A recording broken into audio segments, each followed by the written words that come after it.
Today I want to talk with you about Girl, Goddess, Queen, a fantasy romance novel by Bea Fitzgerald. This novel was published in 2023 and it's a retelling of the Greek myth of Persephone and Hades. As per usual, we will start this video with a short synopsis, then proceed to the non-spoiler review and wrap this video up with the spoilers. If you haven't had a chance to read this book yet, then do not worry, I will make sure to let you know when the spoilers begin. I would guess that the majority of people are familiar with the myths of Greek gods. I have no doubt that even if you do not remember the actual stories concerning the gods, you have still heard such names as Zeus, Poseidon, Apollo, Aphrodite, or Hermes. And yet, one of the gods lately have been receiving just a little bit extra attention in my humble opinion. And that's the goddess of the seasons and vegetation, also known as the goddess of spring or the goddess of flowers. Persephone is the daughter of the god of sky and thunder, better known as the king of the gods, Zeus, and Demeter, the goddess of harvest and fertility. Legend says that Persephone, also known as Kore, which means maiden, was a sweet and naive girl who attracted the attention of many gods. Her mother, Demeter, however, thought that her love is the only thing Persephone should need and intentionally kept all the men away from her. The legend says that the most persisting suitor of Persephone was Hades, the god of the dead and the king of the underworld. He was rough around the edges, middle-aged man whose heart softened when he saw Persephone, as he was amazed by her youth and beauty. At first, Hades went to Demeter and asked to marry her daughter. Demeter got furious and said that there wasn't the slightest chance for that to happen. Hades was heartbroken and decided to get Persephone no matter what. One day, while the young girl was playing and picking flowers along with her friends in a valley, she noticed the most beautiful flower she had ever seen. As she stooped down to pick the flower, the earth beneath her feet suddenly opened, and through the gap, Hades himself came out on his chariot with black horses. He grabbed Persephone before she could scream for help and took her into his underworld kingdom. Girl, Goddess, Queen, however, takes this well-known myth and asks us to think. What if Demeter wasn't actually obsessed about keeping her daughter away from the suitors? What if she understood that only a good marriage to a decent and powerful god could assure Persephone's safety? And what if it was Persephone herself who refused to get married? And most importantly, what if Hades never kidnapped Persephone? What if Persephone tricked the king of the underworld into giving her refuge? Now, we all know the age-old saying, don't judge a book by its cover. That normally solid advice flew right out of my mind the moment I saw Girl, Goddess, Queen. I was unpacking new arrivals at the bookshop I work at, and the pink caught my eye immediately. Upon a closer investigation, I realized that behind a dust jacket, we have a cover reminiscent of a map, and before I even got a chance to read what this novel is about, I knew I will be buying it. Lucky for me, I love mythology. As a person living in Norway, I always found Norse mythology to be the most fascinating one, but the Greek has been a close second since the time I was forced to memorize the names of the gods in my literature class. That being said, the only recent adaptation concerning the relationship of Persephone and Hades I had a chance to read was A Touch of Darkness by Scarlett St. Clair. And while that book was entertaining enough, it doesn't hold a candle compared to Bea Fitzgerald's version of the story. In my opinion, A Touch of Darkness was written as a smutty novel that's packed with drama and that's meant to be consumed in a time when you need to let your brain rest, but you still feel like reading a book. It wasn't bad, but it wasn't memorable. And when it comes to the actual aspect of Greek mythology, it felt like you could change the characters of Persephone and Hades into any other imaginary gods, and the story at its core would hardly be impacted by it. Sure, the book still follows the premise of Hades being the god of the dead and finding a way to get Persephone, the goddess of spring, into his domain, as well as you still get to experience the underworld and even meet several other gods. But when the push comes to shove, mythology in A Touch of Darkness was used as a stepping stone, as a way to attract the readers to give this book a try because of the popular names in it and not because of the love for the source material. That being said, A Touch of Darkness is not a bad book. It plays with an interesting idea of bringing the Greek gods into 21st century, and it offers a spicy romance storyline between the leads. It just feels lackluster in comparison to Girl Goddess Queen. Bea Fitzgerald manages to deliver an original story while staying incredibly true to the source material. And therefore, I'm sure that it doesn't matter if you are a fan of Greek myths or if you just wanted to read about a badass goddess you have never heard of before.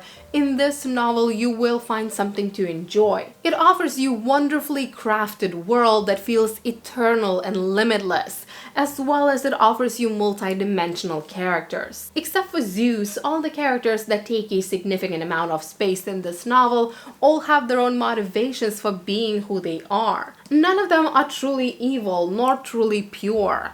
Despite being gods, they are just as flawed as we, the humans, are. To add to that, the friends to lovers aspect of the book was impeccable. Too often, authors tend to minimize the importance of build-up.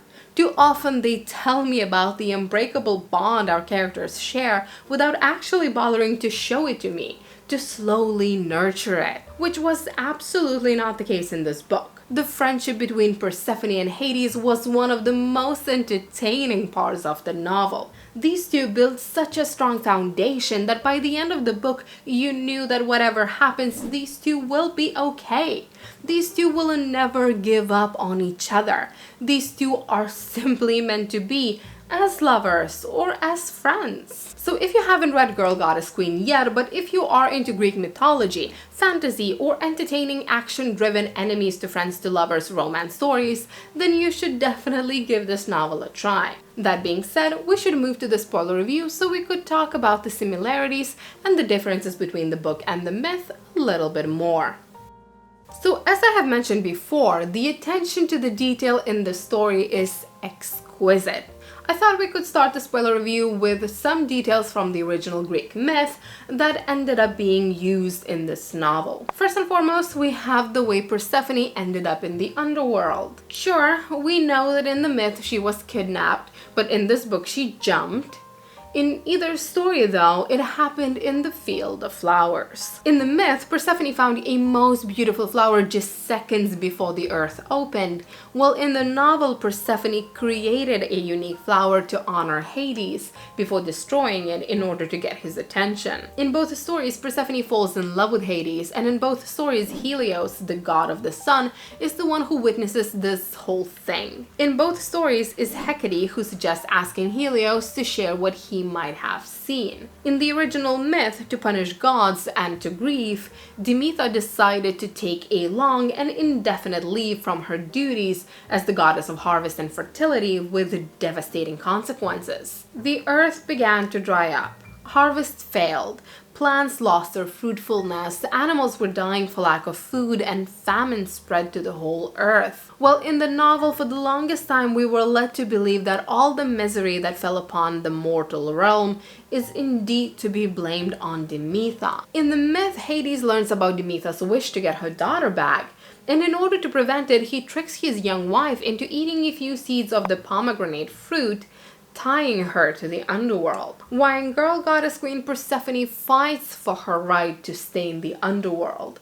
She's the one who comes up with this plan as a desperate attempt to control her own fate. In both stories, Persephone dividing her time is used as a way to explain the change of the seasons. Just while in the novels, Persephone herself who's responsible for this reaction, in the original myth, it's her mother who allows Earth to die when her daughter is not with her, and consequently shines from happiness and makes the land fertile and fruitful when Persephone is back at the Olympus. I cannot stress this enough. I loved all these small details the author intertwined into this novel. It made this book feel real, as much as a myth about ancient gods can feel real, that is. At the same time, author changed just enough to make the story feel fresh.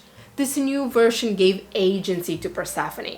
It made her a powerful goddess in her own right instead of a tool controlled by other people. The second best thing about Girl Goddess Queen is Persephone's and Hades' relationship. At no point in the story either one of them got completely lost in the other. No matter how much their love progressed, they still remained the same individual people they were before their marriage. Maybe even better, they became less apologetic because they spent the entirety of this book lifting each other up. Their love is not sappy, it's funny and witty and simple. You can feel their love for one another without any over-the-top proclamations on either part. And yet, despite them working so well together as a couple, I appreciate that Persephone understood that eternity is long enough time for feelings to change. She acknowledges that she and Hades are eternal, and how their love might not be. And still she knows that she would be fine if Hades would actually happen to fall out of love with her. I realize I would be fine, because this land is mine with or without him. I'd be heartbroken, but I'd go on. I'd gather my friends. I'd feel loved without him. I honestly, wholeheartedly believe that there is something so freeing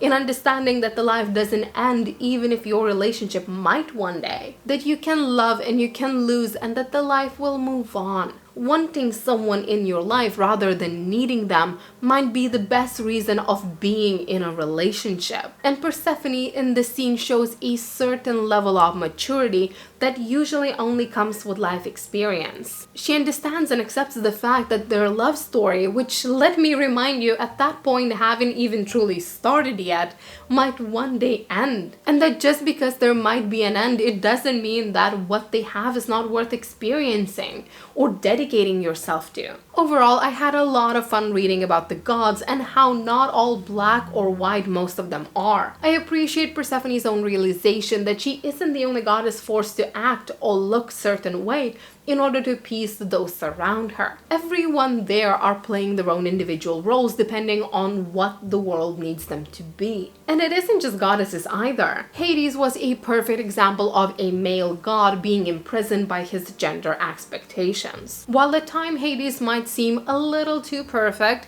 I did enjoy seeing this powerful male figure in a world where man's power is being celebrated, instead being appreciated because of his sensitive, non-violent side. I love the reverse of these well-known roles. I loved Persephone's bravery and viciousness just as much as I loved Hades' sweetness and introvertness. Now, I will not pretend to be an expert on Greek mythology, so maybe what I'm about to point out is something well-known in canon, but I never before heard about the idea of power choosing a god. As in, Hades was never supposed to be the god of the dead, but the god of illusions.